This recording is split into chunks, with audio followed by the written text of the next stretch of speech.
Egypt, Mexico, Sudan, Peru. Cultures that never met, separated by oceans and thousands of years, and all of them, independently, built the same thing, a pyramid. So here's the question: why pyramids? Why not towers, or spheres, or cubes? People reach for mysteries, lost wisdom, even aliens. The real answer is simpler and stranger. Start with a problem every ancient builder faced. You want to build something tall that lasts forever, with simple tools.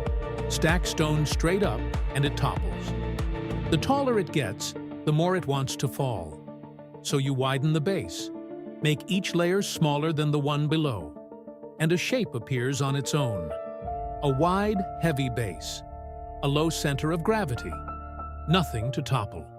It is the most stable pile of stone possible. It practically builds its own ramp as it rises. You can drag stone up its own slope. No alien blueprint required, just gravity, stone, and time, leading every builder to the same form. In Egypt, they smoothed the sides into perfect faces, tombs to launch a king toward the stars. In the Americas, the Maya and Aztec left them stepped, temples to climb toward the gods. In Sudan, dozens of steep, narrow pyramids. In Peru, vast platforms of earth. Different gods, different stone, different worlds. The same solution, found again and again.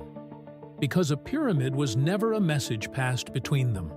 It's the answer the universe hands anyone who stacks stone toward the sky and wants it to stay there. We keep looking for a secret behind the pyramids.